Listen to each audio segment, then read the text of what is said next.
I did not want Jesus to be my God. I never even thought that he would be. Jesus was a cuss word, and Yeshua was his name. I go to sleep one night, and I hear my mother waking me up and saying, Liat, kumi, kumi, Yeshua or Mashiach. She says, wake up, Yeshua is the Messiah. Hi, my name is Liat. I was born and raised in a suburb of Tel Aviv, in Bat Yam. Right after I finished my military service, I decided to travel to the United States. And then I met my husband, who was not Jewish, but it didn't matter to me. There was a connection. We both were seeking God, and everybody in the family was worried, how are you going to raise kids? And, where you're Jewish and he's Christian.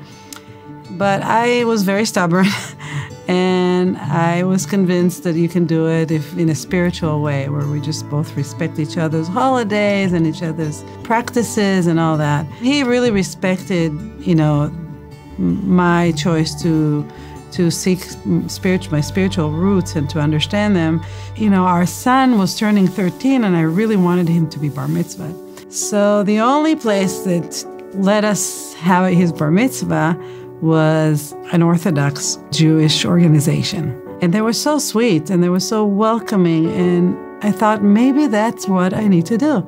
I need to become more like an Orthodox Jew, because they seem to know what they're doing. They know how to pray. They know God. The kids would go Sunday to church and Saturday to Orthodox synagogue. I started to realize at some point toward the end of this experience, there were some things that were strange. Well, first of all, I had a conversation with the head rabbis, and he told me that I have to divorce my husband. And I had a beautiful marriage. Besides this religion issue that was growing bigger and bigger as a monster in our family, we had love for each other, and we were raising children. I didn't want to divorce him. Other boys, when they go out to read from the Torah, they would call out their names like Shimon, the son of Abraham. And when my boys would go up to the Torah, they would say,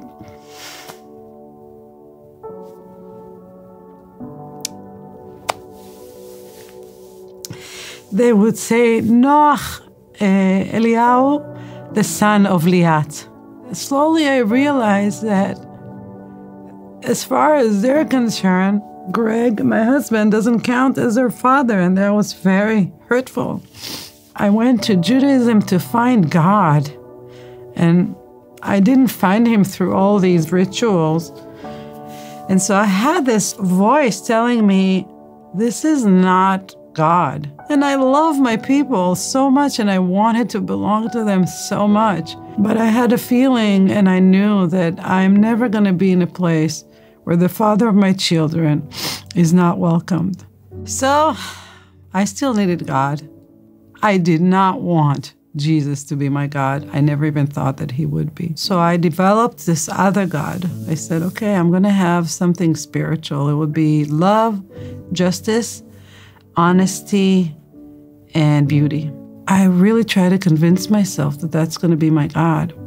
And something in me in my life was breaking while my husband is really starting to develop this big faith in Jesus. He comes to me and he tells me, Liat, I believe in the same God that you do. I believe in the God of Abraham, Isaac, and Jacob. So I told him, well, if you do believe in the same God that I do, why can't you just be Jewish? Why can't you just forget about Jesus and all this stuff and be Jewish, and then we can just have a wonderful life together? And in the house, Jesus becomes the enemy. Every book that he buys or he reads, if I see it, I turn it around or I stuff it in a drawer. He starts hiding it. He's learning and reading in secret. Here I am. I'm saying the father of my children is not going to be rejected. I am starting to reject him. I'm rejecting him. I'm hitting a place where I'm working really hard to be good, but I'm realizing that I'm really not good at all.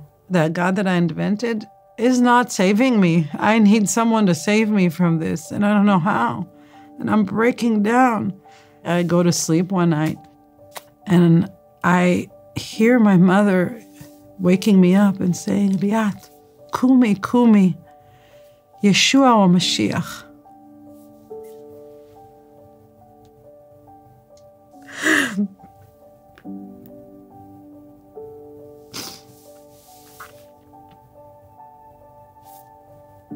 She says, wake up, Yeshua is the Messiah.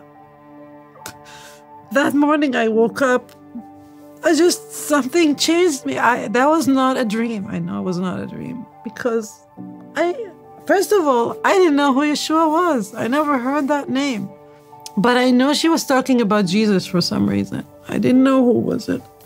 And then the next night I go to sleep and Greg was telling me, Liat, you're yelling Yeshua, Yeshua through your sleep. I knew that what he was saying was right. I just was afraid, that what is he going to think about me? I told him, I think I believe in Yeshua.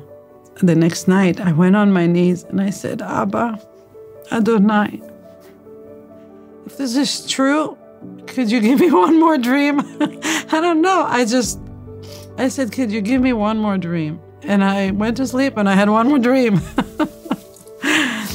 And I woke up and I knew, I said, this is it. I know that Jesus is my Messiah. And then I knew that was what was missing, that in that fork that I arrived to, is that I was bad. And it was not that I was bad.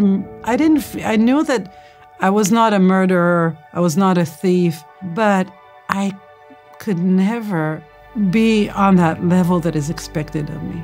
No matter how much I tried, no matter how I exhaust myself, I couldn't. And that I needed a Messiah. I needed someone to save me from that. The first thing that I did, that I woke up that morning after my third dream, is I wrote in Hebrew. I went to the computer. I didn't want any American, any English-speaking person to tell me about Yeshua. So I went on the computer and I wrote in Hebrew, Lama Yeshua. And I wrote, why Yeshua? And One for Israel came. And One for Israel, and all One for Israel's angels started to explain to me things that I didn't understand.